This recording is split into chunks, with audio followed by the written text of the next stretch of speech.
जफर, तुमने जैसा कहा मैंने वैसा किया। मैं तुमसे मिलने भी आई, तुम्हारे साथ हम बिस्तर भी हुई। अब खुदा के वास्ते तुम सुलेमान और मेरे परिवार को परेशान मत करना। मैं तुम्हारे आगे हाथ जोड़ती हूँ, तुम मुझे हमेशा हमेशा के लिए भूल जाओ। बचपन का प्यार है रे। ना मैं तुझे भूलूंगा और ना ही भूलने दूंगा। और सुन, निकाह तो किसी से भी कर ले, जब मैं तुझे बुलाऊं ना तो सीधा आना होगा। छी जफर, मुझे अब तुमसे घिन आ रही है। मैंने तुमसे ना शादी करने का फैसला बिल्कुल सही किया। मैं तुम्हें खबरदार कर रही हूँ, अब अगर तुमने मेरे साथ जबरदस्ती की ना तो मैं तुम्हारे खिलाफ पुलिस में कंप्लेंट डाल दूंगी कि तुम मेरा रेप करते थे और जेल जाने से पहले भी तुमने मेरा रेप किया था। मेरी बिल्ली मुझे में हो। अमीनी ब्लैकमेल कर रही है। तू जफर की थी है और हमेशा रहेगी। मैं जा रही हूँ तुम्हारे खिलाफ कंप्लेंट डालने कि तुमने मेरा रेप किया था। क्या निकल, डरता नहीं किसी से। खाला, अम्मी, सब सुन लिया हमने। अच्छा तो देख लो ना अपनी बेटी की करतूत, क्या कर रहा है आपका बेटा। कर लो ना इससे निकाह, पलकों पे बिठा कर रखूंगी तुझे। मैं एक खूनी के साथ निकाह नहीं कर सकती। आप हट जाओ, वरना मैं आप पर अपनी बेटी के साथ मिलकर जबरदस्ती करने का केस डाल दूंगी मैं। अरे जाने दो अम्मी, देखी मैंने इसकी औकात। औकात की बात कर रहे हो? दिखाती तुम दोनों माँ बेटों को अपनी औकात। ये लो, मैं जा रही पुलिस स्टेशन में कंप्लेंट करने की तुमने मेरा रेप किया था। या जफर लेके भाग गया, क्योंकि उसी हथौड़े से तो जफर ने सलमा को मारा था। क्यों शाहिद? मुझे कुछ नहीं मालूम, जैसा कि अम्मी जान ने कहा कि मैं बाहर था, अंदर क्या हो मुझे कुछ नहीं पता। जरीना खानम के इकबाल जुर्म के आधार पर पुलिस ने यह केस कोर्ट में फाइल कर दिया और ट्रायल भी शुरू हो गया। लेकिन पुलिस को अब भी शक था कि जरीना जफर को बचाने के लिए खून अपने सर पर ले रही है, इसलिए उन्होंने जफर को ढूंढने की मुहिम भी जारी रखी। पुलिस ने सलमा के मर्डर केस को लेकर जरीना के छोटे भाई शाहिद खान के इन्वॉल्वमेंट की भी तहकीकात की, लेकिन कोई सबूत ना मिलने और आस पड़ोस और स्कूल में उसकी साफ सुथरी छवि होने के कारण उसे छोड़ दिया गया। जरीना एक शातिर अपराधी थी और अपनी बेल के लिए वो नए नए दावपेच लगा रही थी, लेकिन पुलिस उसके क्रिमिनल बैकग्राउंड का तर्क देकर उसकी बेल एप्लीकेशन खारिज करवाने में कामयाब रही। इसी दौरान सीलमपुर थाने क्षेत्र में एक और सनसनीखेज मर्डर हो गया, जो टीवी और अखबारों की हेडलाइन बन गया।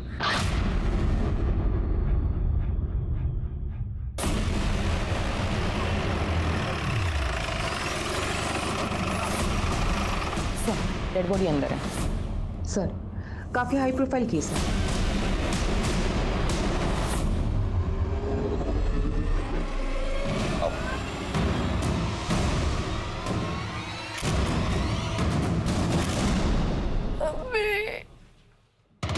या थोड़ा वहां पे पड़ा था। सर लगता है कातिल पेशेवर नहीं, वरना ऐसे मर्डर वेपन छोड़ के क्यों चला जाता। हाँ तो हड़बड़ाहट में छूट गया होगा। ये हथौड़ा फॉरेंसिक जांच के लिए भेजो। ठीक है सर। इस लेडी को मैं बहुत अच्छी तरह से जानता हूँ। इनके जितने भी स्टिंग ऑपरेशंस हुए हैं सारे देखे हैं मैंने। बहुत निर्दयता से मारा गया है इसको, बड़ी शर्म की बात है। सर दिन दहाड़े घर की 4 दीवारी में मर्डर हुआ है, बहुत ज्यादा सवाल होने वाले हैं हमसे। और कौन कौन रहता है इस घर में? प्रीति जैन अपनी बेटी के साथ रहती थी, नेहा जैन। और असिस्टेंट के कभी कभार घर में आता था, एक्चुअली वो घर से ही ऑपरेट करती थी। श्वेता,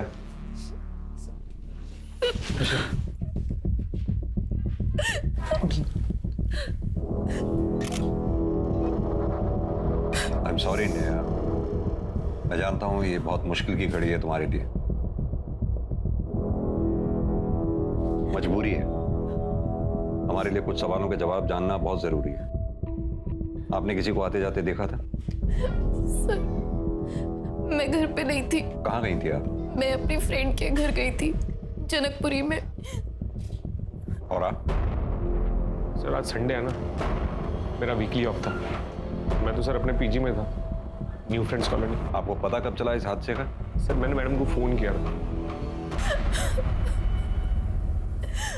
और फिर मैंने केके को बताया और मैंने इमीडिएटली आप लोगों को फोन कर दिया। तुम तो इनके काफी करीब थे, कभी इन्होंने जिक्र किया किसी से कोई दुश्मनी या किसी से इनको अपनी जान का खतरा हो? सर आज से 6 महीने पहले मैडम के ऊपर जानलेवा हमला हुआ था। मैडम बाल बाल बची थी, पर एक स्वीपर मारा गया था सर। सर मम्मा के बहुत सारे दुश्मन थे, उनका जॉब ही इतना रिस्की और थैंकलेस था कि आए दिन शाम सुबह उनको धमकी भरे फोन आते रहते थे। तुझे जो करना है कर ले, तेरी वीडियो तो मैं अपलोड करके ही रहूंगी। सर कई दफा तो ऐसा हुआ है सर कि लोगों ने बाहर से पत्थर मार मार के घर की खिड़कियां तोड़ दी। इसीलिए सीसीटीवी कैमरा घर में लगाए हुए। इनका डीवीआर हो गया है, कहाँ है? सर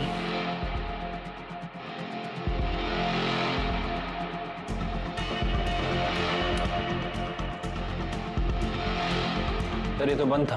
बंद है? हाँ सर, पूरी वायर निकली हुई। ये डीवीआर बंद कब हुआ? किसने किया ये? सर पता नहीं।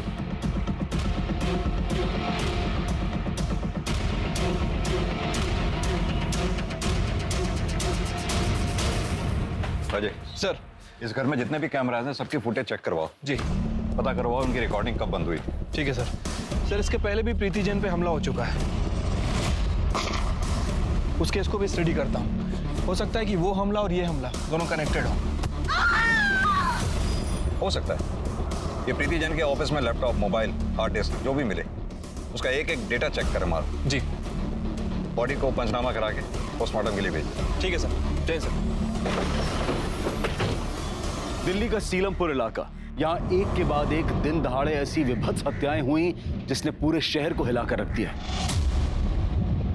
ये दोनों केसेस अलग अलग समय पर, अलग अलग जगह पर और अलग अलग विक्टिम्स के साथ हुए थे, लेकिन इन दोनों केसेस में एक कनेक्शन था।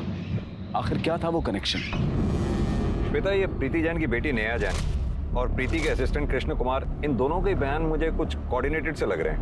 एक काम करो, इन दोनों के कॉल रिकॉर्ड्स और लोकेशन डिटेल्स निकलवाओ और साथ में प्रीति जैन के भी।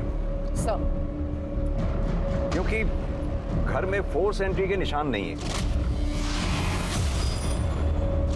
अब या तो घर में ही किसी के पास घर की दूसरी चाबी है या फिर जानबूझकर किसी ने दरवाजा घर का खुला छोड़ा था। लेकिन सर, जो घर में सीसीटीवी लगाएगा वो घर का दरवाजा खुला क्यों छोड़ेगा, जबकि उसके जान को हर पल एक खतरा हो। ये बात भी सही है। हैमर की फॉरेंसिक रिपोर्ट जल्दी मंगवाओ। सर,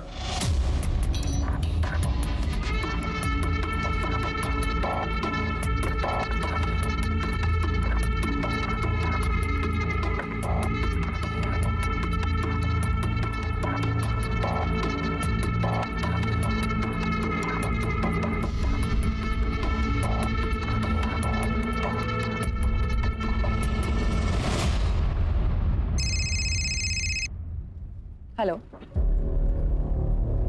क्या? प्रीति जैन? हाँ भेज दीजिए, मैं चेक करती हूँ। हमारे साथ यहाँ पर food safety and standards authority of India के कुछ अधिकारी। सर, मेरे जीजा जी ट्रैफिक पुलिस में और उन्होंने मुझे ये वीडियो भेजा। और हमारे घर पे आने वाला ये दूध कितना सर, प्रीति जैन ने मिनिस्टर नंद कुमार तिवारी के निजी सलाहकार शंभू सिंह के डेयरी पर ये स्टिंग ऑपरेशन किया था। उस वक्त जीजा जी उसी के साथ थे, तो उन्होंने भी ये वीडियो रिकॉर्ड कर लिया। बेटा, मैंने प्रीति जैन ने जितने भी स्टिंग ऑपरेशंस किए हैं उसके सारे अपलोडेड वीडियोस देखे, लेकिन ये वीडियो तो अपलोड हुआ ही नहीं। सर, कहीं ऐसा तो नहीं कि इस वीडियो की वजह से प्रीति जैन का मर्डर हुआ है? शांति, संयम, सद्बुद्धि, आप लोगों के पास क्या सबूत है कि हमने सुपारी दी? हमारी पार्टी सत्ता में है, हम भला ऐसी मूर्खतापूर्ण हरकत क्यों करेंगे? हमने वो वीडियो प्रीति जैन के असिस्टेंट कृष्ण कुमार से पहले ही 5 लाख रुपए में खरीद लिया था। वो खुद आया था हमारे पास उसे बेचने का प्रस्ताव लेकर। आप मुझे 5 लाख दे दीजिए, वीडियो की जो ओरिजिनल कॉपी है वो आपके पास आ जाएगी और वो सोशल मीडिया पर कभी नहीं आएगी। हमें मालूम है पुलिस सबूतों के बिना पर काम करती है, इसलिए आप लोगों के लिए हम ये पेन ड्राइव लेकर आए।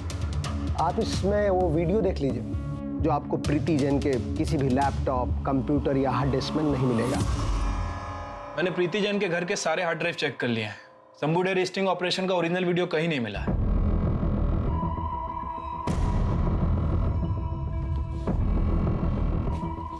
सर, तिवारी मैडम को खरीदना चाहता था, लेकिन मैडम ने कभी अपने आदर्शों के साथ समझौता नहीं किया। और तुम बिक गए? सर, साल भर से मैडम के यहाँ काम कर रहा था, खाने पीने के अलावा कभी कुछ पैसे नहीं मिले, मैं लालच में आ गया सर। और दोबारा लालच में आके तुमने प्रीति जैन को मार दिया। सर मैंने नहीं मारा सर। तो मरवा दिया होगा या मारने में मदद की होगी। सर मैंने ऐसा कुछ भी नहीं किया सर।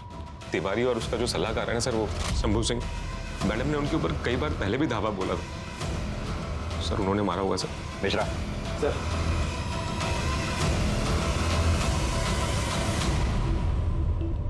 अजय, नंद कुमार तिवारी, शंभू सिंह, कृष्ण कुमार, नेहा जैन, मुझे इन चारों के call details, location details, bank statement जल्द से जल्द चाहिए। फिलहाल ये चारों प्रीति जैन के मर्डर केस में प्राइमरी सस्पेक्ट हैं। ठीक है सर।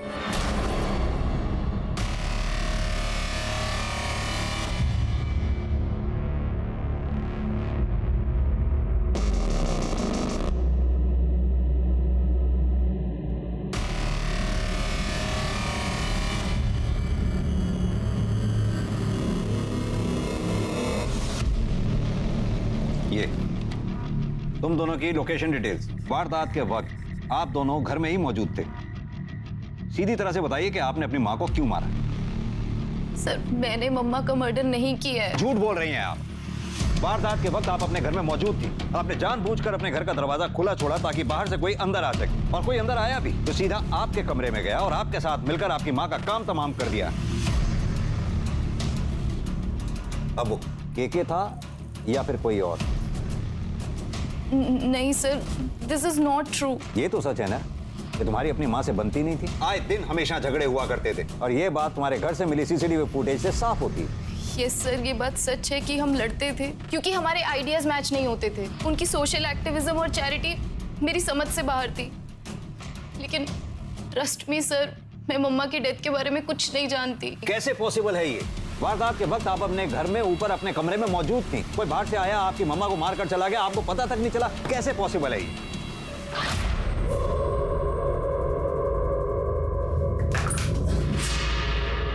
मैं तुमने कुछ आवाज सुनी? नहीं तो कोई है शायद। अरे तुम छोड़ो ना। आपका और केके का अफेयर है? यस सर, क्योंकि बचपन से मम्मा ने मुझे रिस्ट्रिक्शंस में पाला है। एक कृष्णा ही थे जो मुझे फ्री महसूस करवाते थे। वो तब भी मेरे साथ थे और आज भी। लेकिन मम्मा को इस बारे में कुछ नहीं पता। शायद तुम्हारी मम्मा को इस बात पे शक हो गया था, इसलिए घर में उन्होंने सीसीटीवी लगवाया। पकड़ी ना जाऊं इसलिए मैं डीवीआर बंद कर देती थी। और मम्मा को हमेशा लगता रहा कि डीवीआर में कुछ खराबी आ गई है। हर रोज की तरह उस दिन भी मैंने डीवीआर बंद कर दिया था और घर का दरवाजा खोल दिया ताकि केके चुपचाप मेरे कमरे में आ सके। लेकिन मुझे नहीं पता था कि अननोइंगली मैं मम्मा के खिलाफ इतना बड़ा स्टेप ले लूंगी। काश मैंने उस दिन डीवीआर बंद नहीं किया होता तो आज पता चल पाता कि मम्मा का मर्डर किसने किया। आदमी तो तुम निहायत ही कमीने किस्म के हो। पहले प्रीति जैन को धोखा देने की कोशिश की, दूसरी बार तुम्हारी जरूरतों ने तुम्हारी बॉस प्रीति जैन को मारकर उसकी इकलौती बेटी नेहा जैन के साथ अय्याशी करने को मजबूर कर दिया। सर मैं प्रीति मैम को मारने के बारे में सोच भी नहीं सकता। उन्होंने मुझे जर्नलिज्म सिखाया था सर, वरना मैं तो कहीं बाहर सड़क पे पड़ा होता सर। तो फिर जब नेहा ने तुम्हारे लिए दरवाजा खुला छोड़ा था तो तुमने दरवाजा बंद क्यों नहीं किया? सर मैंने शायद दरवाजा बंद किया था सर। हाँ तो फिर साफ है ना, मर्डर तुम दोनों में से किसी एक ने किया या फिर दोनों ने? सर याद आया सर, याद आया सर। मैं कभी दरवाजा बंद करता ही नहीं था कि मैडम थोड़ी सी आवाज से ही अलर्ट हो जाती थी।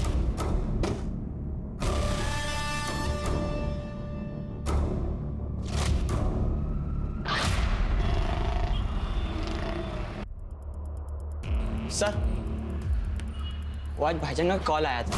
क्या कह रहा था? सर वो अम्मी जान के बारे में पूछ रहे थे, उनकी फिक्रमंद थे। उसे तुमने कहा नहीं हमारे पास आने के लिए? मैंने उन्हें कहा, लेकिन उन्होंने बोला कि एक बार बस अम्मी को बेल मिल जाए, बस उसके बाद ही फिर वो आपके सामने आएंगे। फिर वो बार बार कह रहे थे कि उन्होंने कुछ नहीं किया है। ये शायद कुछ ज्यादा सीधा नहीं बन रहा। सर इसके ऊपर नजर रखते हैं। भाईजान 1 मिनट अपना मोबाइल देंगे?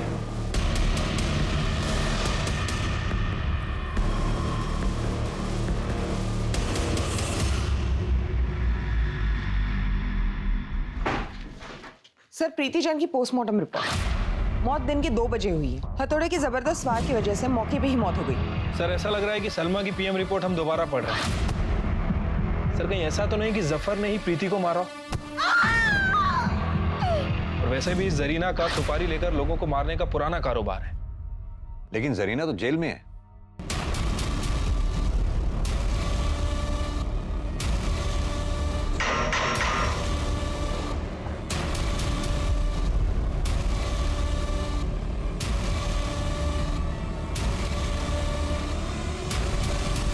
सर हो सकता है कोई बाहर का एजेंट हो। तो हमें इमीडिएटली 2 काम करने हैं। एक तो ये सुपारी लेने वाले एजेंट को ढूंढना, दूसरा प्रीति के दुश्मनों की लिस्ट बनाओ। पता करो उसमें ऐसा कौन सा आदमी है जिसकी जरीना तक डायरेक्ट पहुंचे। प्रीति जैन के घर से हमने जो डॉक्यूमेंट्स कलेक्ट किए थे उसमें से ये कोर्ट का नोटिस भी मिला है सर, ये देखिए। ये तो घर खाली कराने का नोटिस। प्रीति जैन ने पिछले 3 साल से घर का किराया नहीं दिया था। नोटिस भेजने वाले का नाम है राजेश खत्री। और सर ये है प्रीति जैन का कॉल रिकॉर्ड्स, ये देखिए सर। शुरुआत में तो ऐसा कुछ भी सस्पिशियस नहीं लगा, लेकिन 9 महीने पहले के कॉल रिकॉर्ड में प्रीति किसी सूरज खत्री के साथ लगातार संपर्क में थी सर। जरा पता करो ये सूरज खत्री और राजेश खत्री के बीच में क्या कनेक्शन है। सर जफर के बारे में कुछ पता लगा? अभी तक तो नहीं सर।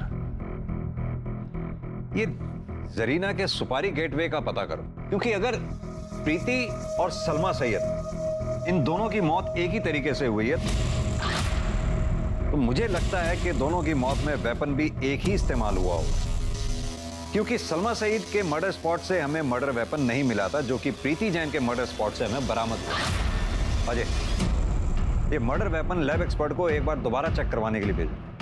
मेरी गट फीलिंग है कुछ ना कुछ हाथ जरूर लगेगा। ठीक है सर।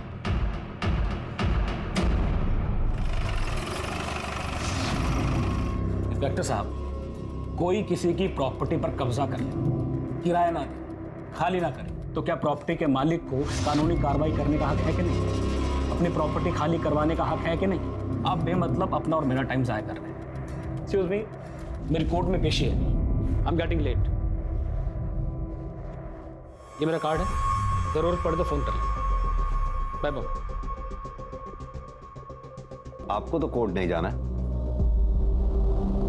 बैठिए कुछ बातें करते हैं। मिस्टर सूरज, 9 महीने पहले तक आपकी प्रीति जैन से लगातार फोन पे बातें होती थी, फिर अचानक ऐसा क्या हुआ जो बातें बंद हो? मेरा और प्रीति का अफेयर था, हम शादी करने वाले थे, हमारा 2 साल का रिलेशनशिप था, पर उसने ही तोड़ दिया। देखो प्रीति, ऐसा क्यों? देखो मैं सब कुछ ठीक कर दूंगा, मेरी बात मानो प्लीज। सूरज प्लीज, हम अपने रिलेशनशिप को आगे कंटिन्यू नहीं कर सकते।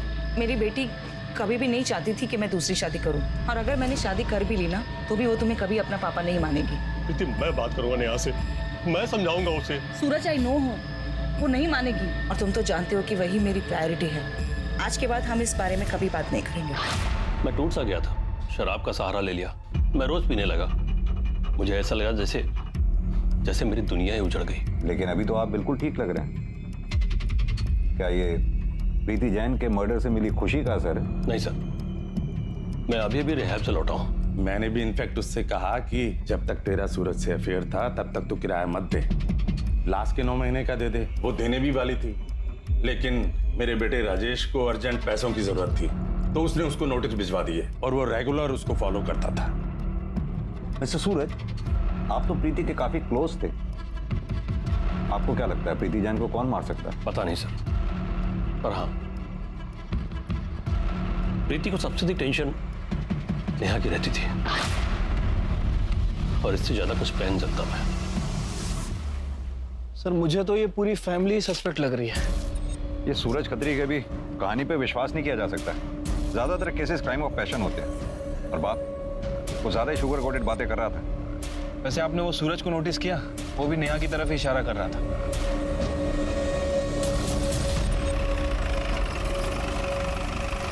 सर एक अच्छी खबर है, प्रीति जैन मर्डर केस में जिस हथौड़े का इस्तेमाल हुआ है उसके गैप्स में सलमा के ब्लड ट्रेसेस मिले।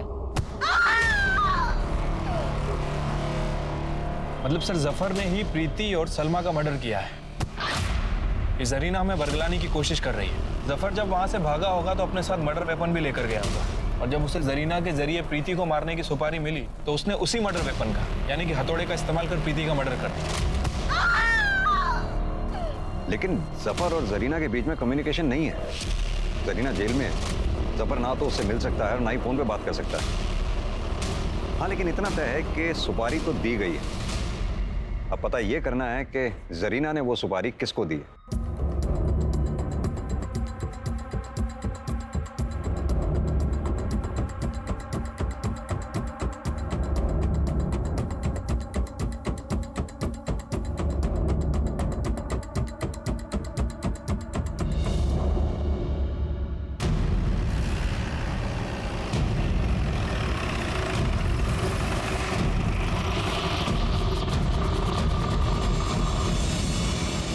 हाँ, जरीना जी का वकील हूँ मैं। इसमें प्रॉब्लम क्या है? कोई प्रॉब्लम नहीं, लेकिन आप वकील होने के साथ साथ एक सुपारी एजेंट भी हैं। क्या? जी हाँ, राजेश खत्री ने आपके अकाउंट में 25 लाख रुपए जमा कराए। जान सकता हूँ क्यों? तो राजेश मेरा फ्रेंड है, उसने मुझे लोन दिया 25 लाख रुपए। अब इसमें कोई प्रॉब्लम? मेरी बकवास है ये, वो लोन नहीं। तो तुम्हारे जरिए प्रीति को मारने की सुपारी थी जरीना को। वकील साहब, अगर ये बात कोर्ट में पता चल गई ना, तो आपकी ये वकालत का लाइसेंस भी रद्द हो जाएगा। रत्नेश भाई, मुझे इसकी सुपारी दो। ठीक है। जरीना जी को ये बात बताई मैंने, उन्होंने भी मेरे अकाउंट में पैसे मंगवा लिए ताकि मेरी फीस निकल सके। पर बाद में राजेश ने सुपारी कैंसिल कर दी। सर, मैंने सुपारी कैंसिल कर दी थी, वरना उस दिन जब आप मेरे घर आए थे तो मैं आपको सच ना बता देता। आप जैसे वकीलों की सच्चाई हमें पता है वकील साहब। वाकई में सुपारी कैंसिल कर दी थी या फिर नई कहानी बना रहे हो? बताओ, किसके जरिए जरीना ने प्रीति जैन को मरवाया? उसका बेटा जफर था या फिर कोई और अगर जफर था तो कहां छुपा रखा है जफर को? सर, मैं आपको बता चुका हूँ, मैंने सुपारी कैंसिल कर दी थी और इसके अलावा मैं कुछ नहीं जानता। इवन वो रत्नेश तो मेरे पैसे भी लौटाने वाला है मुझे। पुलिस को यह सुपारी और प्रीति जैन के किलर की गुत्थी सुलझती हुई नहीं दिखाई दे रही थी। उधर जफर भी फरार था और पुलिस उसे धर दबोचने में कामयाब नहीं हो पा रही थी। पुलिस को जरीना के छोटे बेटे शाहिद पर भी शक था, क्योंकि शाहिद के खानदान में 18 की उम्र से पहले नाबालिग बच्चों से जुर्म करवाने का प्रचलन था। लेकिन शाहिद की एलिबी भी पक्की थी। प्रीति जैन की मौत के वक्त वो अपनी ट्यूशन में था, जो कि उसकी ट्यूशन टीचर ने भी कंफर्म किया। लेकिन पुलिस ने अपनी कोशिश में कोई कमी नहीं रखी। वो इस केस के सभी सस्पेक्ट्स के मूवमेंट पर अपनी पैनी नजर बनाए हुए थी। मैडम, वो ठीक 1:30 बजे अंदर चला गया।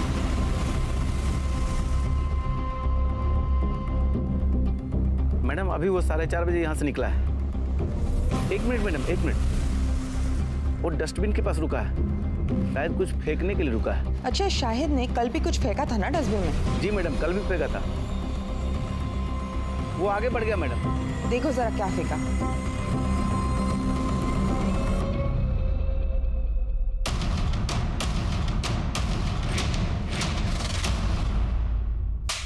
आपको पता है ना, नाबालिग बच्चों के साथ शारीरिक संबंध बनाना कानूनी जुर्म है। अगर ये बात पब्लिक में आई ना, तो जिंदगी भर के लिए बदनाम हो जाओगी। सॉरी मैडम, गलती हो गई, आगे से नहीं होगा।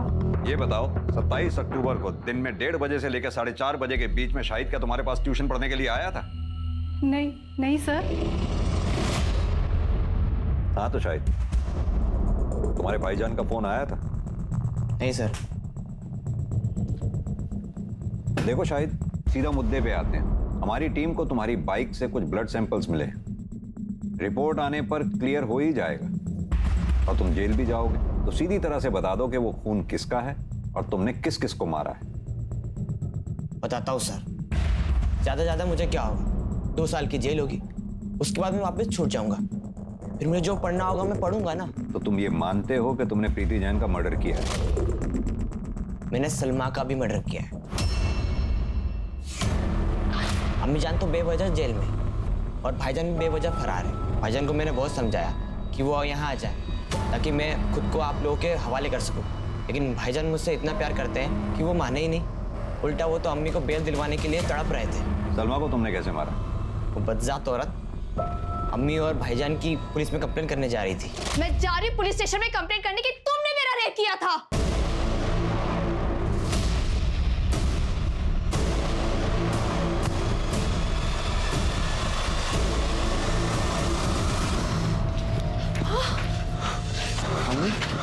भाईजान,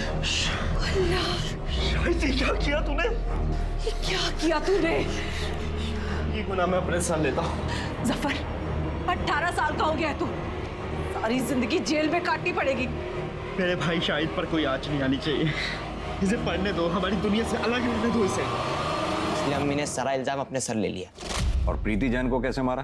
प्रीति जैन को मारने से पहले मैंने उसकी लाइफस्टाइल और उसके रूटीन को समझा।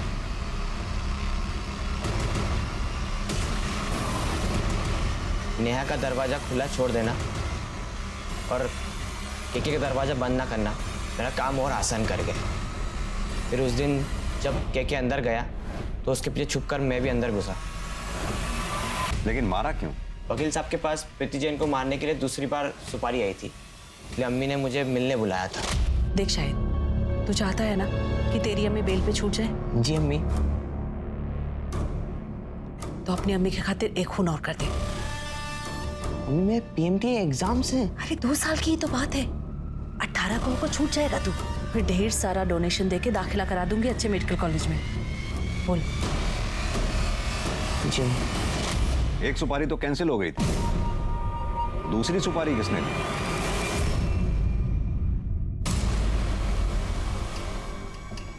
मुझे पता था जरीना को सुपारी दी गई थी, लेकिन बाद में राजेश ने फैमिली का भला सोचते हुए उसे कैंसिल कर दिया। उस औरत ने मेरे बेटे की जिंदगी खराब कर दी थी। रिहैब से वापस आ गया था, लेकिन प्रीति को नहीं भूल पाया। सुबह नाश्ते के टेबल पर शराब पीना शुरू कर देता था। मैं बदले के भाव से इतना भर गया था कि फिर से जरीना के वकील को सुपारी दे दी। अगर अपने बेटे के प्यार में अपना भावनात्मक संतुलन नहीं खोते ना, तो आज ये नौबत नहीं आती। अजीब केस था ये। एक ही केस के फैसले में एक 55 साल के आदमी और एक 15 साल के नाबालिग लड़के दोनों को जेल जाना पड़ा था। शाहिद एक ब्रिलियंट स्टूडेंट था, कल वो एक अच्छा नागरिक बन सकता था, लेकिन अपने परिवार में फैले क्राइम के दलदल से वो बच नहीं पाया। जरीना की ही तरह ऐसे कई गैंगस्टर परिवार हैं जो अपने नाबालिग बच्चों से जुर्म करवाते हैं, और जब ये बच्चे रिहा कर दिए जाते हैं तो बाहर आकर भी इनकी दहशतगर्दी और जेल में हुई नेटवर्किंग के कारण उनका गुंडा राज चलता है। ये एक बड़ा षड्यंत्र है। पुलिस और जुडिशरी इसकी गंभीरता को समझते हुए इसका लीगल सॉल्यूशन ढूंढने की कोशिश कर रही है। अब मैं अनूप सोनी आपसे विदा लेता हूं। फिर मुलाकात होगी क्राइम पेट्रोल सतर्क के ब्लैक हेडलाइंस अध्याय में एक और नए केस के साथ। और याद रखें, क्राइम और आपके बीच में सिर्फ इतना फर्क है कि आप कितने सतर्क हैं। सतर्क रहें, सुरक्षित रहें। जय हिंद।